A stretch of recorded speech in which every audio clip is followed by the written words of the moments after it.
आपल्या आवडत्या मालिकेचे संपूर्ण भाग मालिका प्रसारित झाल्यानंतर लगेचच पाहू शकता पूर्णपणे मोफत फक्त सन नेक्स्ट वर। या वेदा, ऋषी या या। ऋषी बस। हो तुम्ही बसा, मी पाणी आणते। नाही थांब थांब मी आणते। अगं राहू दे, मी तू बस मी आणते। अगं बर।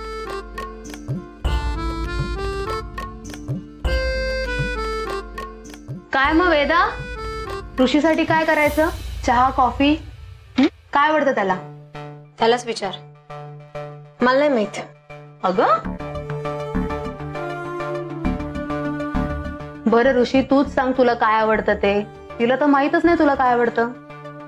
मला तरी कुठे माहिती तिला काय आवडतं। असं कसं? म्हणजे इतक्या दिवसांच्या संसारामध्ये एकमेकांच्या आवडीनिवडी तरी कळायला हव्या। संसार एकमेकांच्या आवडी माहिती नसल्या ना तरी तिला काय आवडत नाही हे चांगलंच माहिती आहे मला। तिच्या आवडत्या गोष्टींची लिस्ट बनवली ना तर सर्वात आधी माझं नाव असेल। ऋषी काय बोलतोय तू? तिला का नाही आवडणार? वहिनी तिचं जाऊ द्या ना, तुम्हाला तरी मी कुठे आवडतो? तुम्हालाही मी फारसं आवडत नाही हे कळलंय मला। वेदा, ऋषी असं का बोलतोय? तुमच्यात काही झालंय का?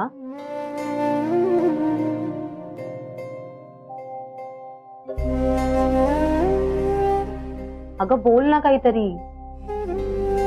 मला नाही माहित। काय रे, असं का बोलतोय? काही प्रॉब्लेम आहे का तुला ताईशी? मला काय प्रॉब्लेम असणार आहे?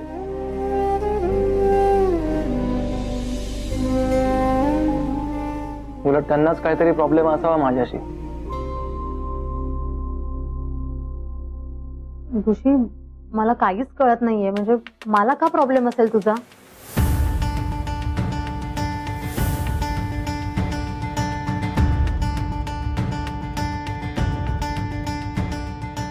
कसं आहे ना वहिनी, लग्न झाल्यापासून वेदा घरच्यांशी जुळवून घेण्याचा प्रयत्न सुद्धा करत नाहीये।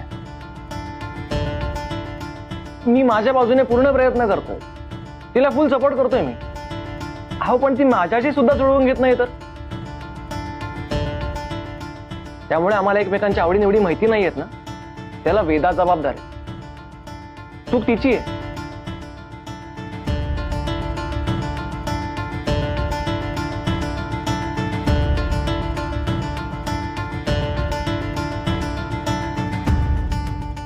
आणि तुमच्या बाबतीत म्हणायला गेलं तर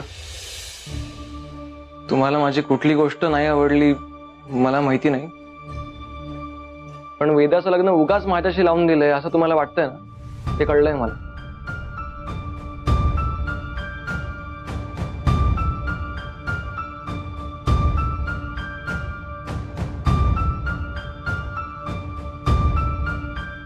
कोण बोललं तुला? कोणाकडून कळलं? तुमच्याच घरातलं कोणीतरी आहे। समीर म्हणाले का? नाही, मला हे गुड्डीने सांगितलंय।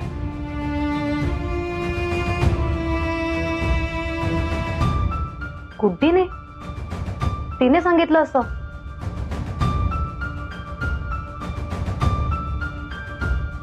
हो, मला गुड्डीने सांगितलंय। तिने तुमचं आणि समीर दादाचं बोलणं ऐकलं होतं।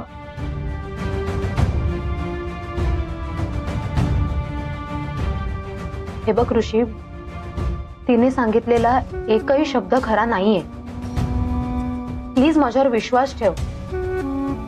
अरे वेदाचा पार्टनर म्हणून तू न आवडण्याचं एकही कारण नाहीये। प्लीज विश्वास ठेव।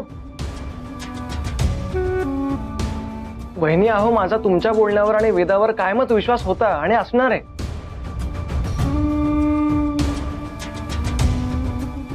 पण प्रॉब्लेम असा आहे ना, वेदाचा कधीच माझ्या बोलण्यावर विश्वास नसतो.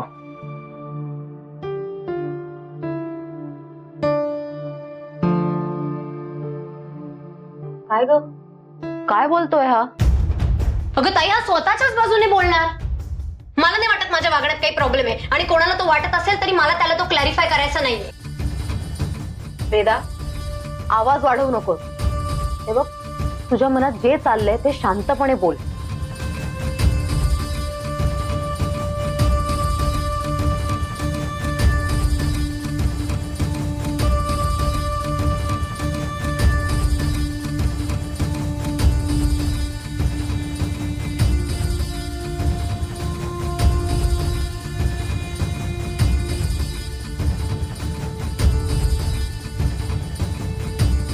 काय सांगू ताई?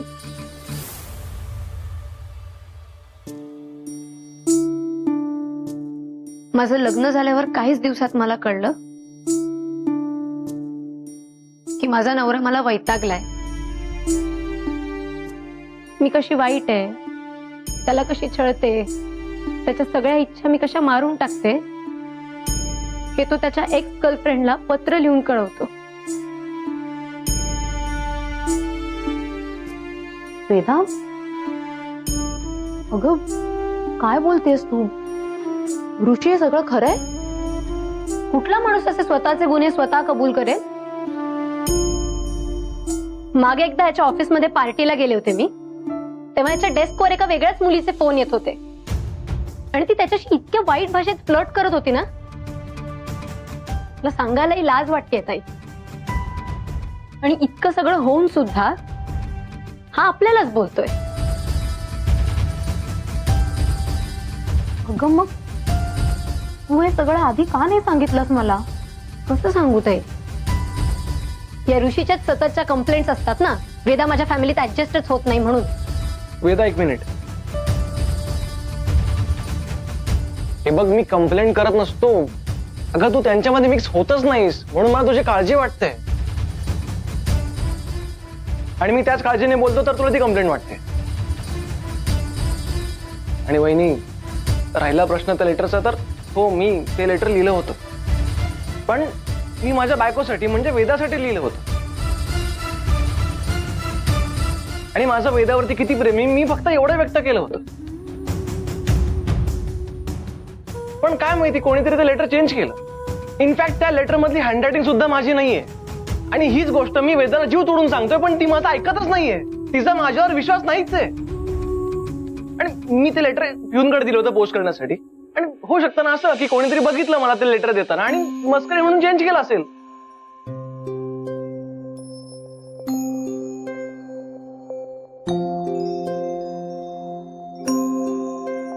वेदा, नवरा बायकोच्या नात्यामध्ये सगळ्यात महत्वाची गोष्ट असते ती म्हणजे विश्वास. तो तू आता या क्षणी त्याच्यावर दाखवायला हवास. अगं खरंच कोणीतरी मस्करी केली असेल. बघ, हे असे प्रश्न तुम्ही नवरा बायकोनी शांतपणे बसून सोडवायला हवे. अच्छा, म्हणजे जे झालं माझ्यामुळे, आमच्यात जो काही प्रॉब्लेम आहे माझ्यामुळे. अगं मग कोणामुळे वेदा? बरं ठीक आहे, चल, त्या फोनचा प्रकार झाला, आणि लेट्स अज्युम की ते लेटर मी लिहिलंय. पण त्याआधी तू माझ्यावर प्रेम करत होतीस का? लग्नानंतर तू कधी माझ्यावर जीव लावलायस? प्रेम केलंस माझ्यावर? वहिनी, काय ना, वेदाला मी आवडत नाही ना, हेच खरं. एक मिनिट, मला सांग, हे लेटर म्हणा किंवा फोन, हे सगळं प्रकरण कधीपासून सुरू झालंय? म्हणजे गेल्या 10-15 दिवसांपासून का?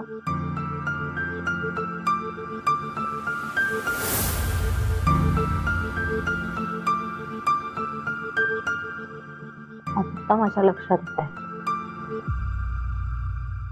हे बघा,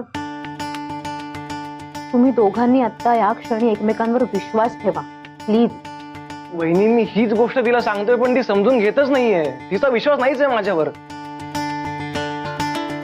जाऊ द्या ना, परत परत तेच तेच बोलण्यात काही पॉइंटच नाही. मला उशीर होतोय, निघायला हवा आता.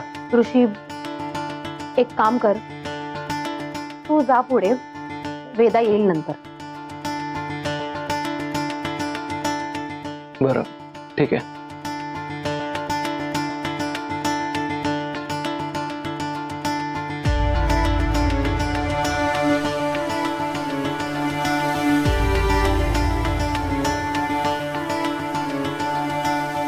ऋषी, हे बघ, गुड्डी किंवा इतर कोणाच्याही बोलण्यावर विश्वास ठेवून तुमच्या संसारामध्ये विघ्न येऊ देऊ नका. प्लीज एकमेकांवर विश्वास ठेवा. तुम्ही हीच गोष्ट वेदाला समजावून सांगा प्लीज. आणि हे बघा, मी वेदावर रागावलो नाहीये किंवा चिडलो पण नाही, त्यामुळे प्लीज तुम्ही पण तिच्यावर चिडू नका. तिला फक्त समजावून सांगा. ठीक आहे, मी येतो आता. हो.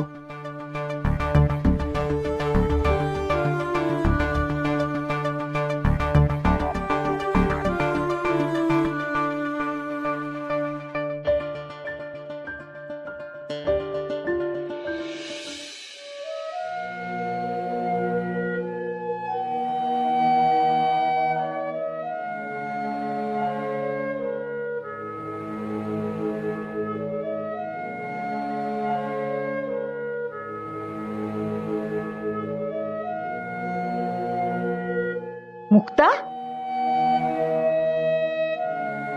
अगं काय झालं? का रडतीयस तू? काय झालं बेटा?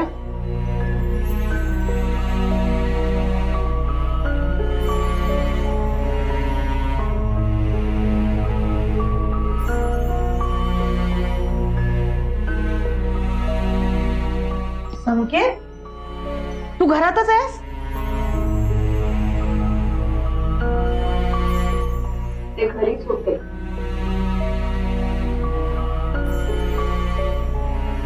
मला बाहेर जातो असं सांगितलं होतं, पण घरीच थांबून माझ्यावर पाळत ठेवत होते. अरे ह्याचं काय करायचंय? लाज नाही वाटत बायकोवर संशय घेताना? अहो बाबा, तुम्ही काही गैरसमज करून घेऊ नका. मी आपलं मुक्ता एकटी असताना घरात सेफ आहे का नाही ते बघायला थांबलो होतो. काय सांगतो? हो, म्हणजे आपण घरात नसतो, ती एकटी असते, कोणी येतं जातं का नाही याच्याकडे तिचं लक्ष आहे का नाही हे बघत होतो मी. आता हेच बघा ना, मी एवढा वेळ घरात होतो, एकटा थांबलो होतो, तिचं काय लक्षच नाही. वा वा वा, पाहिलंस किती ती काळजी? का मूर्ख समजतो का रे आम्हाला? तू घरात का लपून बसलास, कशी तिच्यावर पाळत ठेवत होतास हे आम्हाला कळत नाही असं वाटतं तुला? बरं आमचं सोड रे, आम्हाला झाली आता सवय या तुझ्या मूर्खपणाची. त्या मुलीच्या मनाचा तर विचार कर काय. ओ बाबा, आता मी माझ्या बायकोशी कसं वागावं याचे पुन्हा धडे सुरू नका करू. रे, मी जो आहे ना तो हा असा आहे, त्याला पटेल त्यांनी स्वीकारावं. आता ज्यांना जिथे जायचंय तिथे बिंदासपणे जावं. संकेत, हे बघ तू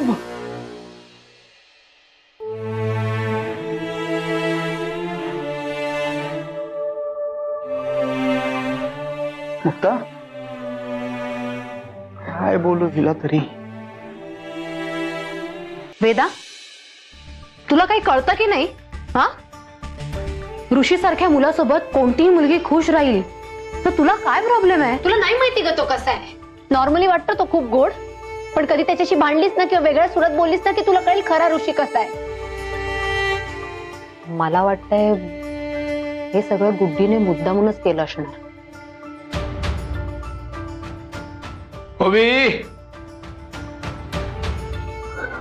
वेदा, बाबा आले, डोळे पुस. हे अरे ही कधी आली इकडे? काय केलं ना तू? कधी आलीस? काहीचे डोळे असे लाल का दिसतात? काय ग? बाबा, हो तिच्या डोळ्यामध्ये काहीतरी गेलं होतं, तेच बघत होतो. बघाय? अच्छा अच्छा. अवी, अगं 5-5 मुलींना लहानच मोठे केलेला बाप आहे मी. हा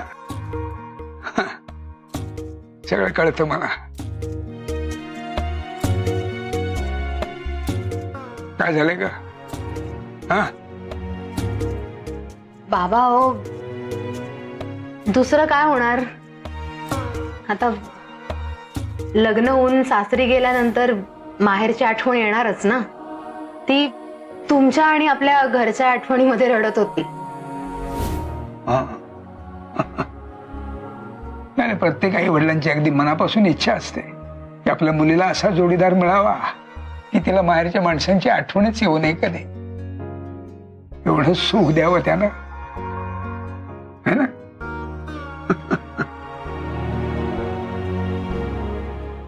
अरे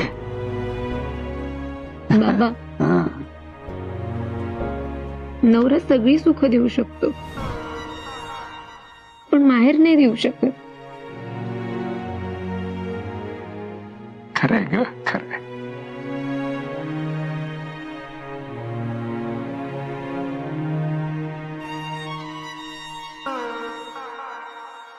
तुम्ही बसा, मी चहा करते. ए नको नको, चहा वगैरे काही नको. अगं मी इथनं चाललो होतो, थोडीशी फळं घेतली, म्हटलं तुला पण देऊन जावे. घे. अहो बाबा, कशाला? तुम्ही ही वृंदाताईसाठी घेऊन जा.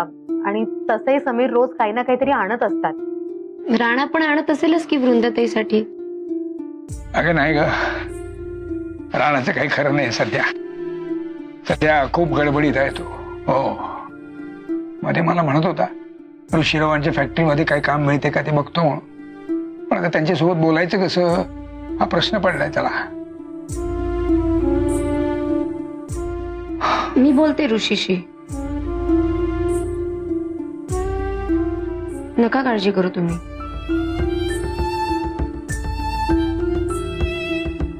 तसं झालं तर फार फार बरं होईल ग. खरंच खूप बरं होईल. वा, ए ठेव. असू देत ग. चल निघतो आता मी. हा चल. ऐक,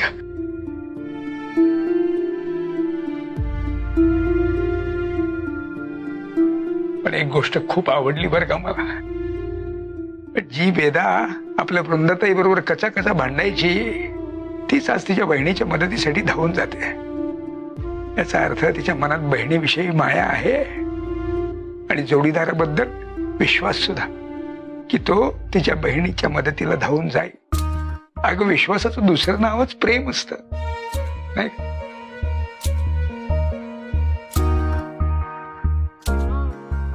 विश्वास वाढतोय म्हणजे प्रेम पण वाढत आहे.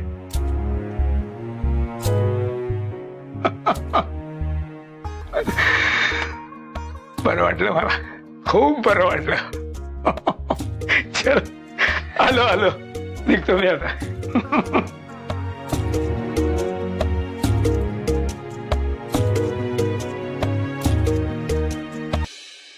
गुड्डे, किती सुंदर दिसत होतीस बाई आज. हा, मी तर ठरवलंय बाई समीर, ऐक ना, मी ठरवलंय लग्न होईपर्यंत रोज बाई माझ्या गुड्डीची दृष्ट काढणार मी आता.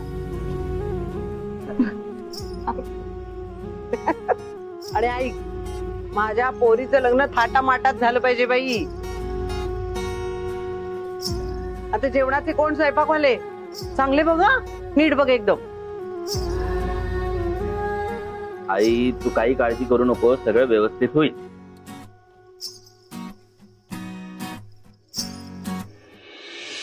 हे बघ इकडं, बहिणीचा धीर सतत तोंडावर बाई 12.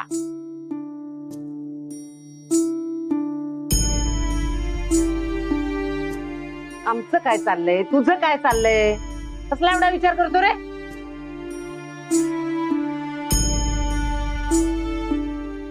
आणि आई, मी ते थोडं संपतच्या फॅमिली बद्दल विचार करत होतो. त्यांचं काय आहे? म्हणजे त्याच्या बाबांनी दुसरं लग्न केलं हे सांगताना त्याला काहीच कसं वाटलं नाही. तर त्याचे बाबा पण असे कसे रे? जर स्वतःच्या मुलाचं लग्न उरकायचं तर त्याच्या बाबांनी स्वतःच दुसरं लग्न उरकलं. अरे बाबा, मोठी माणसं आहेत, शिकलेली माणसं आहेत, श्रीमंत माणसं आहेत, त्यांचं सगळं वेगळंच असतं रे, नाही का ग गुड्डे? आणि आई कसं आहे असं समजून घ्यायला किंवा एकमेकांना स्पेस द्यायला स्वतःच्या अंगात समजूतदारपणा असावा लागतो ना. आई, आपली गुड्डी लग्न करून त्यांच्या घरी जाणार आहे, मग तर तिला पण हे सगळं झेपायला हवं की नाही? न झेपण्यासारखं काय आहे? आणि तसंही त्याने आपल्याला सगळं सांगितलंय, आपल्यापासून काही लपून ठेवलं नाही. हो, आणि तो बोलला ना, त्याने त्याच्या वडिलांना फ्रीडम वगैरे दिलेलं आहे, मग आपल्याला काय करायचं? तरी पण मला काही हे सगळं पटत नाहीये. तुम्ही सगळे म्हणताय की ते खूप श्रीमंत आहेत, समजूतदार आहेत, मग त्यांनी आपल्याकडनं कपड्यासाठी पैसे का घेतले? अरे त्यांनी आपल्याकडनं पैसे घेतले तसे साखरपुड्याच्या वेळेला गुड्डीला हिऱ्याची अंगठी दिली, मध्ये मोबाईल दिला, हे नाही दिसलं ना तुला? अरे आई, पण ते सगळं देता. आकाश, तू काळजी करू नकोस, संपत बुद्धीसाठी योग्य आहे. नाही दादा, बघ तू काही पण बोल, पण मला थोडी शंकाच वाटते त्या संपत बद्दल. अरे सारख्या शंका कुशंका काय येतात तुझ्या मनात? तुला वाटतंय ना तसं काही नाहीये. गुड्डी माझी सख्खी बहीण आहे, मला पण तिची काळजी वाटते.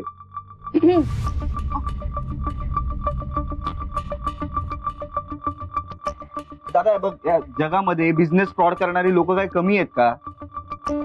त्यात हा संपत काय करतो? चेन मार्केटिंगचा बिझनेस. तुम्हाला काय हे मोठं वाटतं चेन मार्केटिंग म्हणजे? इतर लोकांसारखा हा पण जर का फ्रॉड निघाला मग काय करायचं आपण? अरे सारखी कशाला शंका घेतो बाबा? का कोटारडा निघेल तो? तसा असता कोटारडा तर एवढी हिऱ्याची अंगठी दिली असती का? अरे पण हिऱ्याची अंगठी देण्या मला आता यावर चर्चा नको आहे. हा बस. आकाश, तू दुकानावर जा, मी येतो लगेच. जा. जा. ठीक जा, इकडेच बरा असतो तो. तू आकाशचं बोलणं मनावर घेऊ नको. गुड्डीचं लग्न थाटामाटात होईल, बस.